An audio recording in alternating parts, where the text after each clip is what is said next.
د بلخ په مرکز مزار شریف ښار کې د مولانا جلال الدین محمد بلخي نندارتون پای ته ورسید. د بلخ د سوداګرۍ پانګونې خونې مسؤلین وایي چې په دغه 3 ورځني نندارتون کې د بېلابېلو اړخونو ترمنځ 21 شکره لیکونه هم لاسلیک شوي دي. د مسؤلینو په وینا له 500 ډېرو کسانو له دغه نندارتونه لیدنه کړې او د نورو نندارتونونو پرتله د پلور کچه هم لوړه وه. مزار شریف ښار کې د مولانا جلال الدین محمد بلخي د نندارتون په شیبو کې لا هم د لیدونکو ګڼه ګوڼه ډیره ده. د بلخ د سوداګرۍ او پانګونې خونې مسؤلین وایي په دغه نندارتون کې له 12 ډیر هوکړه لیکونه لاسلیک شوي دي.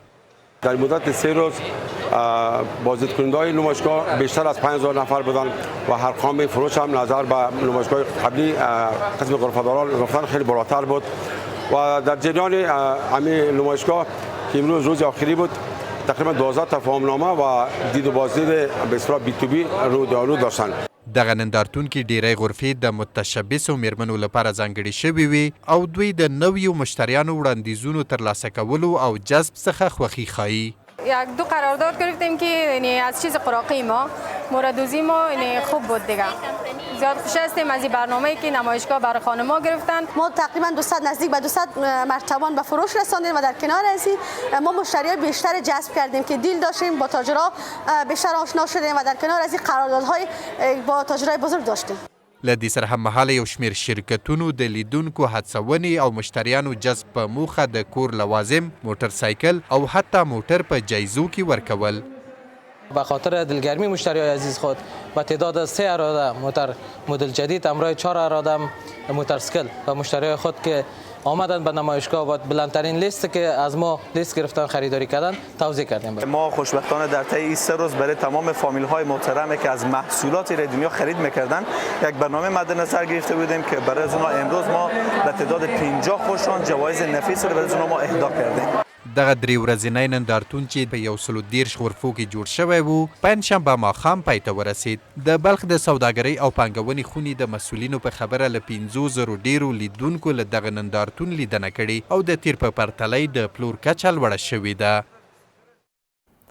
پر همدې موضوع د لا ډېر بحث لپاره سره د بلخ د سوداګرۍ پانګونې خونې مشر ښاغلی اسدالله اسدی موږ سره وصل شده. سلام اسدی صاحب، روزتان بخیر. اگر برام بگوین که نمایشگاه بلخ چقدر دستاورد داشت؟ سلام احترام خدمت شما و بینندگان محترم تلویزیون طلوع. تشکر از شما بهتر می‌گویم که اهداف اساسی یک نمایشگاه از دید اتاق تجارت به اصطلاح معرفی تولیدات داخلی است و اطمینان از کیفیت تولید و همچنان اطمینان دادن به مشتری و مصرف کننده است که به اصطلاح اونا بدانند که ما از کدام اقلام تجارتی به اصطلاح به خودکفایی و کامل رسیدیم.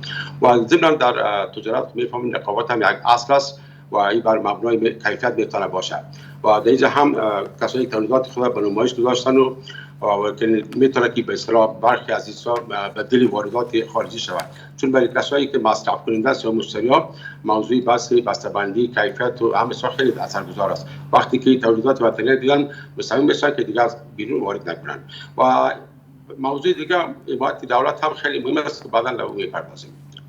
بله، اهدافی که شما در نظر گرفته بودین چقدر به اهداف خود رسیدین و به کدام منظوری که نمایشگاه را شما ایجاد کرده بودین در نمایشگاهی که در بلخ برگزاشته بود روی اهداف شما تمرکز صورت گرفته؟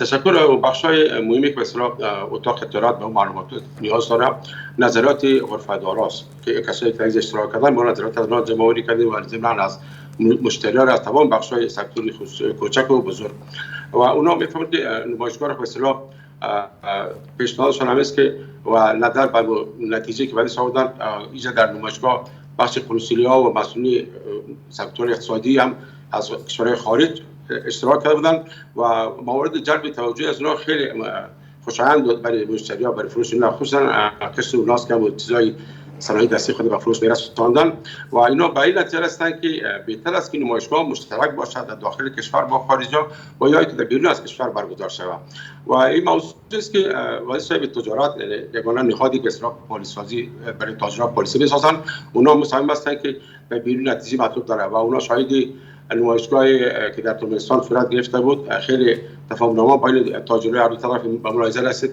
خیلی دستاوردهای بیشتری داشت و نمایشگاه داخلی وطن ما به رد نمی‌کنیم، تایید نمی‌کنیم برای شناسایی و برای تولیدات برای مردم خوب است، اما به شکل مشترک و در بیرون بسیار اهمیت خاصی داره. ما امروز صادراتی که در کشورهای کانادا، آمریکا و اروپا از بخش محصولات میوه، خشک میوه تازه داریم.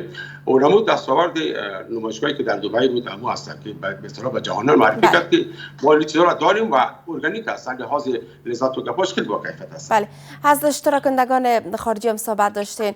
آیا اشتراک داشتن در کدام نمایشگاهی که در ولایت بلخ برگزار کرده بودین؟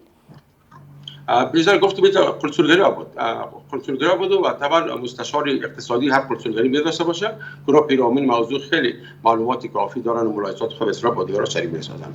بله، اشتراک کنندگان نمایشگاه چقدر همچو برگزار کردن نمایشگاه را مؤثر میدانند و میتونن از طریق برگزار کردن همچو نمایشگاه ها تولیدات داخلی خود را به فروش برسانند؟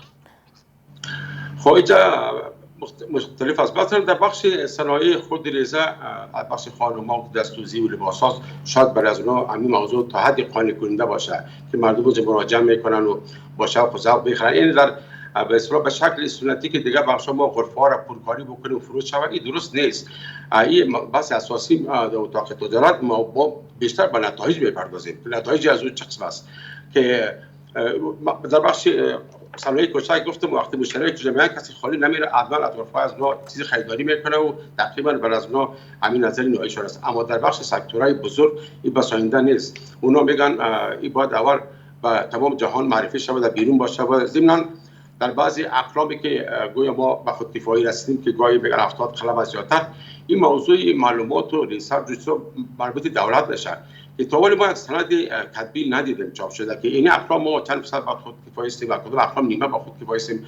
موضوع راجستر و اشاعه‌گیری و گپا خیلی بخش مهم است در تمام بخش‌های تجارتی که ما دولت تقاضا داریم که اینا پیش برن و ضمن بیشتر به طرفا توجه کنن. تمام کشورها با ما اساس استوار است. چیزایی که ما در اینجا بیشتر تولید داریم و میتونیم با تغییر طرفا به خودکفایی برسیم، سر از اونها بیشتر توجه کنیم و اتاق تجارت بیشتر سریم اما کیفیت و بسیار پافشاری داریم. یعنی ما وقتی ما بخوایم بدیل واردات شود، از کیفیت باید بالا باشه. از لحاظ کیفیت چقدر تغییرات به میان آمده از زمانی که همچین نمایشگاه ها برگزار میشه یا علاقمندان تولیدات افغانی در افغانستان یا خارج از افغانستان زیاد شدن، در عرصه تغییرات و کیفیت چقدر تغییرات آوردین؟ تشکر. این بحث است که واقعا ما انگیزه دادیم به مردم ملت خود، واقعا انگیزه میدیم که به جوانان که تمامشان حضور پیدا کنن، ابتکارات خود در تمام بخش‌ها و خرج بدن و ما دیگر جلساتی که داشتیم همیشه از اثر موضوعات استفاده فرهنگ استفاده تولیدات داخلی سرش کار کردیم، خیلی محصول واقع شده و بحث اساسی که مردم بتونن این قبول بکنن. بیشتر گفتم موضوع کیفیت است که اما ما سر زیادتر پافشاری داریم و دیگر مردم تو اکثر به اصطلاح نبینن قبول نمیکنن و بحث تبلیغات ما در وقت اثرگذار میشه که مردم اینجا حضور پررنگ می‌داشته باشن، بچه‌ها خود میبرن و قبول میکنن موضوع. بله، اشخاصی که در نمایشگاه اشتراک داشتن اینا چقدر خرسند بودن و چقدر تقاضای زیر داشتن که همچون نمایشگاه‌های بزرگ به سطح بین‌الملل دایر شود تا بتوانند که یک بازاریابی خوبی داشته باشن در عرصه تولیدات داخلی افغانستان؟ دیدگاه مختلف است. برای هموطنان ما که به اصطلاح در عرصه تجارت نیست، صرف یک بیننده هستند.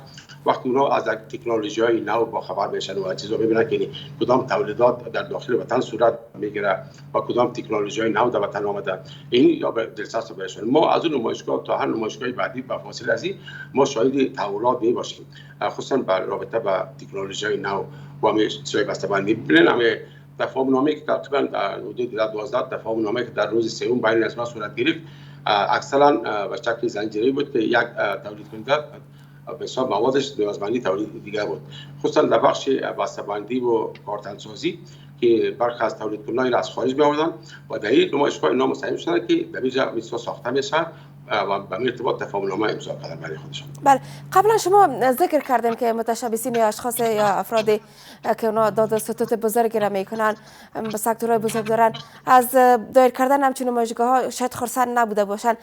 تقاضای یا کدام خواسته هایی که اینا داشتن در رابطه با پیشرفت تجارت و اقتصادشان کدام خواسته ها بودن که با شما شریک شده؟ خواستهای مردم در قدم اول به اصطلاح نهاد از وزارت تجارت به صورت نهاد پالیس‌سازی است. کمیته تعرفه قبلا در اختیار وزارت تجارت بود تاجران میتونستن بسیار با خیال راحت با اینا تفاهم کنن، مشوره بدن. فعلا اختیار و تعرفات در وزارت مالیه است. وزارت مالیه تاجران رو به حساب دید مالیه دهنده میبینن، از عینک مالیه دهنده، و وقت کافی برای پالیسی سازی اونا ندارن، وظیفه‌شان نیست، بیشتر برمیگرده به وزارت تجارت. و این موضوع همیشه خواهش تاجران بوده که برگردانده شود به وزارت تجارت. و این موضوع بنیادی کمی تصمیم گرفتن است در قسمت برند بردن تعرفه و تغییر تعرفه تنها نمایشگاه و گپا به اصطلاح اثرگذار نباشه. و موضوعی که مشتری خود ما پیدا کنیم این برمیگرده به نمایشگاهی که مشترک باشه و یا در بیرون از کشور باشه. ببینید در ازبکستان ما چیزایی داشتیم که مشابه از تولیدش ازبکستان داشتن، بخصوص از بخش آهنباب که طی مدت 3 سال بعد از پیروزی امارت اسلامی ما به خودکفایی رسیدیم و لحاظ کیفیت بسیار بالاست که نسبت به ترکمنستان و ازبکستان ما با کیفیت بلند تولید داریم که میتونیم به کشور اروپایی صادر کنیم. در یک دیداری که با مسئولین تجاری کشور ازبکستان هم داشتیم در دید و بازدید توسط تجارتی و بی تو بی، اونا یادآوری کردن که ما میتونیم که بعضی از تولیدات شما را که به استاندارد جهانی برابر است ما به مقصد اکسپورت از کشور شما وارد بکنیم و به کشورهای اروپایی صادر بکنیم. یعنی اهمیت دید و بازدید با افزایش خیلی موثرتر است. بله، تعداد خانم‌ها در نمایشگاه چقدر بوده؟ اینا چقدر فرصت هستن از اینکه یک فرصت برشان ایجاد میشه تا بتوانن از صنایع دستی که اینا کار کردن یا تولیدات خانگی که دارن به گونه آزاد در بازار آزاد افغانستان به فروش برسونن؟ تشکر. نمایشگاه خوب برای همه یا زحمت کل خوش داره، بیشتر برای خانم‌ها به اصطلاح این پیکر جامعه اینا تشکیل میدن و در دیدار از اینا برای ما از اینا تمام مردم خیلی موثر، چون مردم افغانستان جدا به انگیزه ضرورت دارن. وقتی که اونا از پیشرفت‌ها ببینن خیلی خرسند میشن که در مجموع تعداد 130 غرفه که احساس داشته بود، بخش از زمین برای خانم‌ها احساس داده بودیم. ما بیشتر خانم‌ها تولیداتشون با نمایش داشتن و خیلی نقش سبز و پررنگ در نمایشگاه خانم‌ها داشتن که خوب فروشات هم داشتن. اونا تولیداتی خود که تقریبا فروش میکنن در رضایتشون کسب بشه. اما دیدگاه اتاق تجارت و بسنده نیست برای ما میخوایم فراتر از اون. ما صنایع دستی خانم‌ها دارن که مختص برای توریست ها ضرورت است. ما توریست نداریم در کشور ما. چی بهتر که اگر در بازار مشترک به شکلی در کشور همسایه هم موجه سهم داشته باشیم، میتونیم تولیدات خود توریست ها بله. در اخیر اسدی اگر از پلان های اتاق صنعت و تجارت بلخ بر ما بگین که چی پلان های در نظر دارن؟ سوال خوب بود. ما حالا میخوایم که به اصطلاح موضوع را از شکل سابقه بکشیم با هماهنگی تحقیق نیاز داریم.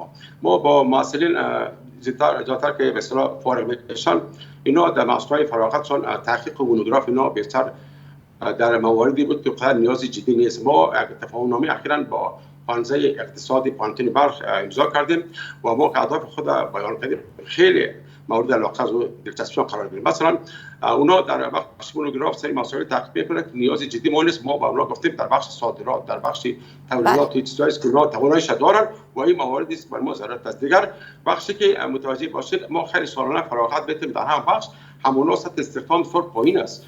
ما با اونا تفاهم کردیم که مواردی که مثلا حسابداری است، ساختن بالانس است، مدیری حقوقی شرکت ها و در بخش مارکتینگ این نیاز جدی تاجران است که ممنون اسدی ببینن ما میتونیم استخدام بکنیم. بسیار تشکر از حضورتان در برنامه. ممنون.